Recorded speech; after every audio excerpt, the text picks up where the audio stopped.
예, 오랜만에 뵙겠습니다. 센스이 은싸입니다. 한 2주 만에 제가 찍는 것 같습니다. 정신이 없어가지고 핑계일지 모르겠으나 뭐 수행평가도 보고 여러 가지 이제 우리 활동들을 했었죠. 미리 좀 많이 찍어놨었습니다. 그래서 오랜만에 뵙겠습니다. 오늘은 우리 다시 서양사를 잠깐 멈추고 중국사로 한번 돌아오겠습니다. 우리 지난번에 중국사 원나라, 몽골 제국까지 살펴봤었어요. 오늘은 그 몽골 제국 이후의 나라들에 대해서 살펴볼 건데요. 바로 명나라와 청나라입니다. 명나라는 원나라를 몰아내고 이제 건국이 되게 됩니다. 이 주원장이라고 하는 사람이 가난한 농민 출신으로서요, 원나라 말기에 나타난 홍건적의 난에 가담했다가 이제 세력을 확대하면서 이제 홍무제 태조로 즉위를 하게 되면서 명나라를 세우게 됩니다. 난징에 세우게 되죠. 그리고 이 태조 홍무제는 바로 육유라고 하는 것을 반포합니다. 육유는 뭐냐면 이제 유교적으로 통치하겠다라고 하는 그러한 내용들을 반포한 유교 윤리죠.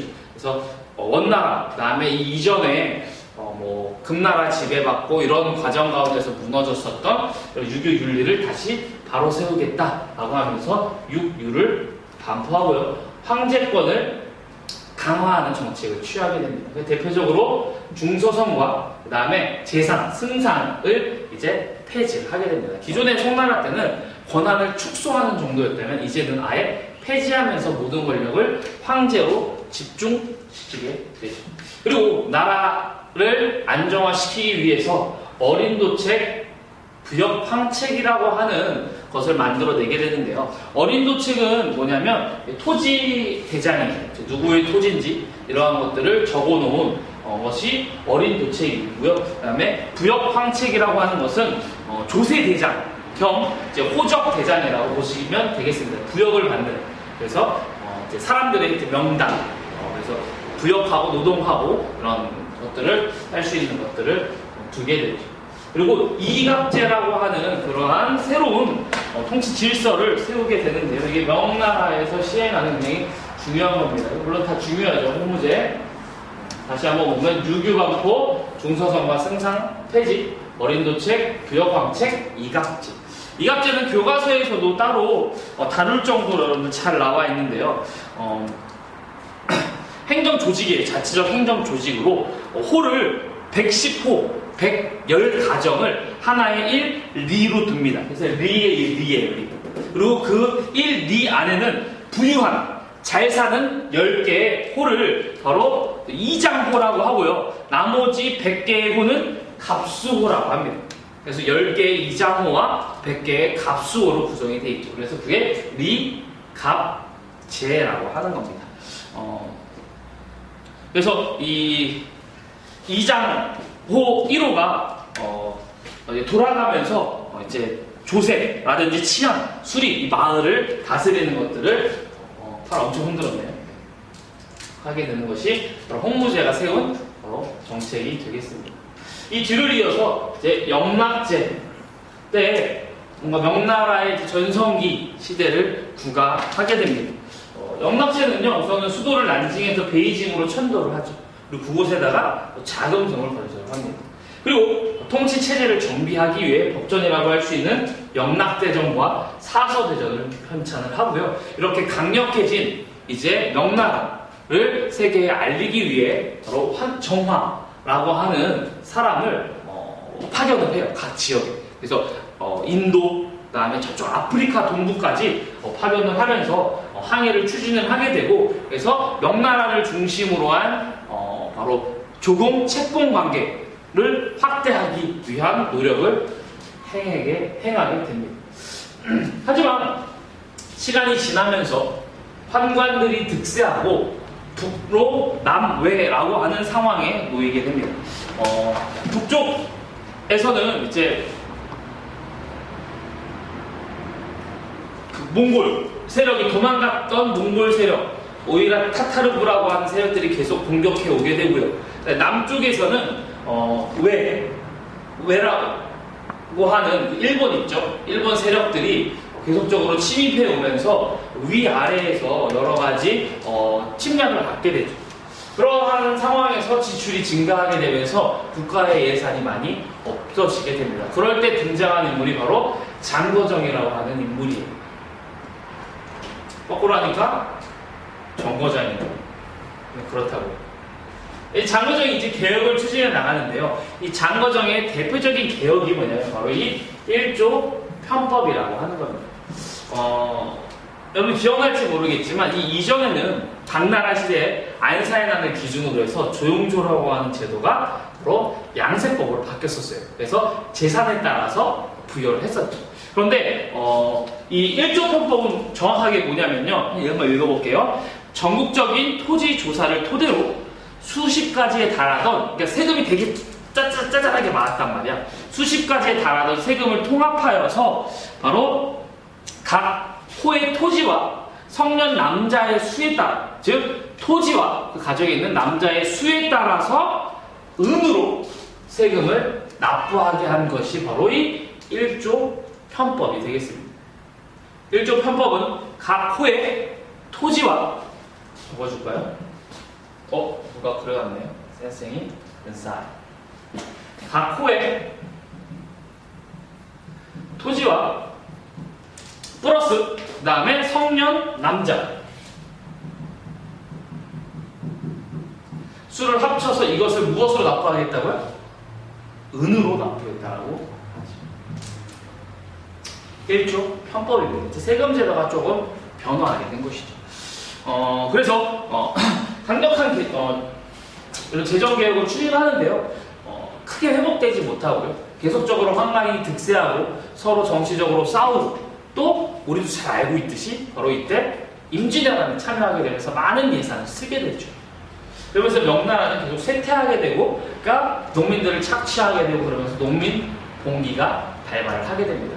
그러면서 북방 위의 지역을 지키고 있었던 이자성의 군대가 베이징으로 들어오면서 바로 이 베이징이 점령당하게 되고 명나라는 멸망에 이르게 됩니다. 그러고 나서 저쪽 북방 지역에 있었던 여진 세력들이 새롭게 나라를 형성했고, 이 세력들이 중국 대륙을 다시 한번 차지하게 되죠. 그 나라가 바로 이 청나라입니다. 청나라는 원래 이제 전신으로 후금이죠. 왜 후금이라고 부르냐, 아마 여러분들 송나라 때 배웠을 거예요. 바로 금나라죠. 우리나라 때도 배웠을 거고. 누르하치라고 하는 사람이 1616년에 후금을 건국하죠. 그래서 이 시기가 우리나라는 바로 병자호란, 정묘호란 시기죠. 이때는 이제 아까 이야기했죠. 임진왜란 겪고 정묘호란, 병자호란 겪으면서 명나라는 쇠퇴하게 됩니다. 이러한 과정 가운데서 청나라를 세운 사람이 바로 이 홍타이지죠. 홍타이지라고 하는 사람은 청을 성립시키고, 그 다음에 이제 이 강희제, 옹정제, 권륭제 시대를 거치면서 청나라가 급속하게 발전해 나갑니다. 강희제는 3번이라고 해서 처음에 이제 청나라가 건국되는 데 있어서 도와주었던 세력들이 있어요. 이제 그들을 청나라에서는 번왕으로, 이제 대표적인 사람이 이제 오삼계라고 하는 사람인데요. 번왕으로 임명을 합니다. 그런데 시간이 지나다 보니까 그들의 권력을 빼앗고자 하고, 그래서 이 대표적인 세 개의 번이 반란을 일으키게 됩니다. 그것을 강희제가 진압하게 되죠. 그리고 이 이전에 청나라가 건국될 때 지금 마음이 바빠요. 지금 사실 야자감독 하다가 몰래 와서 지금 한 15분 찍고 가려고 하고 있습니다. 그러면 안 되는데. 청나라가 왔을 때 이쪽에 이제 명이 있었잖아요. 명희 하니까 저희가 명희가 생각나네요. 지금 급성 냉장으로 지금 병원에 입원해 있는데, 우리 명희가 이 영상을 보고 있다면 화이팅! 일요일에 찾아갈게요. 명희, 청나라의 공격을 받고 이제 청나라의 여기 지배를 받게 되죠. 이럴 때 이제 이 청나라에 저항을 했던 일부의 사람들이 이제 타이완, 대만 지역으로 도망을 가게 됩니다. 근데 이 강희제 때 이 타이완에 그래서 반청 세력들까지 진압을 하게 되죠. 그리고 위에 지역에서 내려왔던 러시아와 네르친스크 조약을 체결을 하게 됩니다. 아마 세계사 시간에 러시아 배우면서 배웠을 거예요. 포트르 게제 시기에. 이때 청나라는 바로 강희제였다고 하는 것이죠. 저희 반에 희은이가 생각이 나네요. 강희제. 그래서 그 다음에 옹정제. 이거 웃기죠? 옹정제. 옹정제는 황제권을 강화하기 위해서 군기처라고 하는 부서와 비밀 상주문 제도라고 하는 그러한 비밀 조직을 만들어서 정보를 입수하고 그것을 통해서 왕권을 강화해 나가게 됩니다. 그래서 그리고 이제 이거 중요한데요. 그리고 지정은제라고 하는 새로운 세금 제도를 실시를 하게 됩니다. 일조편법이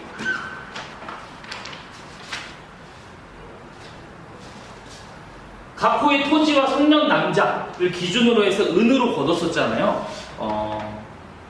그래서 지금까지 있었던 그 세금들, 그래서 각종 물자에서의 비용, 뭐 특산품 이런 거 냈던 것을 이렇게 해서 냈다면 이제는 저 지정은제는 어떠한 제도냐면요.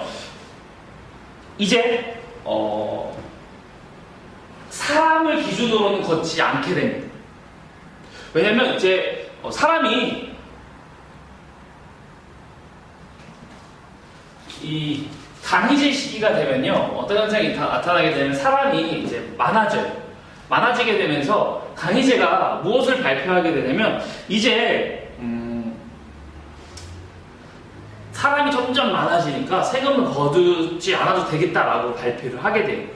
그러면서 사람은 자꾸 늘었다 줄었다 하잖아요, 세금이. 근데 토지는 크게 변동이 없다는 거죠. 그래서 이제 앞으로 사람을 기준으로 하는 것들은 없애고 이제 오로지 토지를 기준으로 해서 걷겠다라고 한 게 지정은제입니다. 선생님이 이제 수업 시간에 조금 더 자세히 다뤄줄게요. 지금 마음이 급하네요. 미안합니다. 그래서 이제 정세를 거두지 않게 되는 그러한 모습들이 나타나게 됩니다. 그래서 이제 인두세 아예 안 거둔 건 아니고 이제 인두세에 대한 그 예산을 토지에다 얹어서 거둔 것이 지정은 되죠. 그리고 권류제 때 드디어는 최대 영토를 부과하고요. 하지만 이제 이 이후에 여전히 이제 서양 세력이 이제 간섭과 침입으로 약화되고 있죠. 청나라는 한족, 중국인을 통치하는 데 있어서 두 가지 방법을 함께 병용합니다. 강경책과 회유책.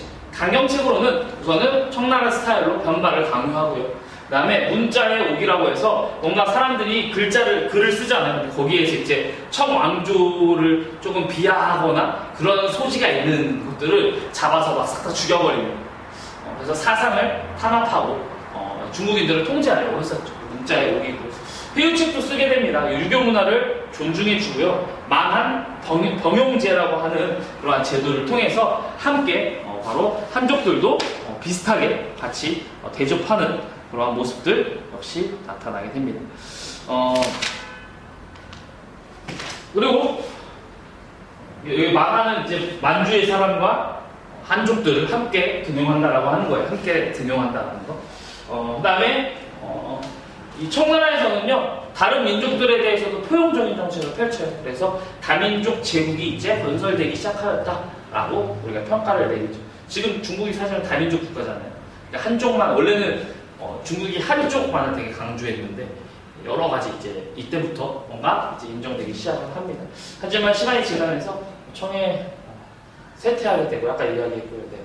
선생님 사랑해요라고 적어가지고 제가 조금 마음이 급해서 빠르게 설명을 했는데 여러분들 교과서 꼼꼼히 한번 읽어보시고 그 다음에 또 모르시면 좀 찾는 열정도 좀 필요한 것 같아요. 여러분들 단어들 모르면 물론 선생님이 다 하나하나 설명해 줘야 되겠지만 아무래도 시간도 한계가 있다 보니까 선생님이 큰 흐름으로 이제 많이 설명을 하거든요. 단어들은 찾아보시면 교과서에 이제 많이 나와 있고요. 없으면 조금만 찾아보시면 되고요. 모르면 물어보세요. 그래서 이 내용이 명과 청의 정치사였습니다. 경제사도 선생님 좀 다뤘죠. 다음 시간에는 청나라의 이제 사회, 경제, 문화사에 대해서 선생님 한번 설명해 주도록 할게요. 좀 찝찝해서 그러는데 한번 선생님 간략하게 한번 우리 짚고 갈까요? 보시면 원나라를 몰아내고 명이 건국되죠. 그래서 홍모제에 의해서 유교 중심의 유교, 황제권 강화, 어린도책, 부역황책, 이갑제 등으로 사회를 안정화시킵니다. 그리고 영락제 때 베이징으로 수도를 천도하면서 뭔가 나라의 시스템을 갖추고 그러한 발전된 안정된 시스템을 바탕으로 해서 조공 체제를 확보하기 위해 정화를 세계 각지에 파견을 하게 되죠. 하지만 한반의 득세와 북모남해 위쪽에서의 몽골 세력들 오이르트 타타르와 위쪽의 왜구들의 침입으로 인해 재정이 약화되게 되고 그로 인해서 장거정이라고 하는 사람이 개혁을 하게 되죠. 대표적인 개혁이 일종 편법으로서 기존에 많았던 여기저기 흩어져 있던 세금을 하나로 합칩니다. 바로 인정과 토지, 사람과 토지를 기준으로 은으로 납부하게 합니다. 하지만 임진왜란에 참여하게 되고 계속적인 황간의 득세 등등으로 인해서 결국에 농민봉기가 일어나게 되고 명나라는 청나라에 의해서 멸망을 하게 되고 정확하게 이야기하면 이자선에 의해서 멸망을 하게 되고 이후에 청나라가 이제 위에서 내려와서 중국을 차지하게 됩니다. 청나라 같은 경우는 후금이 건국되어서 세력을 확대하다가요 결국에는 홍타이지 때 청을 성립을 하게 됩니다. 그리고 강희제 때 바로 중국 내부에 남아있었던 명나라 세력들이었던 3번의 난, 3번들이 일으킨 난을 진압하고 또한 자기네들에게 반대되었던 타이완을 세력을 진압을 합니다. 그리고 러시아와 국경을 정하는 네르친스크 조약을 체결을 하면서 나라의 안정을 가져오게 됐죠. 이러한 것을 바탕으로 옹정제는 황제권을 강화하기 위해 군기처, 비밀 상주문 제도 등을 설치하고 그 다음에 강희제 때부터 실시되는 인두세를 폐지를 하게 되거든요. 그것을 그대로 이어받아서 이제는 인정, 사람에게는 세금을 부과하지 않겠다. 그 세금은 토지를 가진 사람에게 부과하겠다라고 하는 지정은제라고 하는 것을 실시를 합니다. 그리고 견륜제 때 최대 영토를 맞이하게 됩니다. 청은 한족을 통치할 때 강경책과 회유책을 병용했고 이민족에 대해서도 포용 정책을 취하게 되면서 이제 많은 이민족들도 와서 살 수 있는 그러한 상황에 놓이게 되고요. 은사쌤 사랑합니다. 잘생겼대요. 그렇지 않은데요. 전 제가 잘생기지 않은 걸 알고 있습니다. 저는 센스가 있죠. 오늘은 여기까지 하도록 하겠습니다. 수고하셨습니다.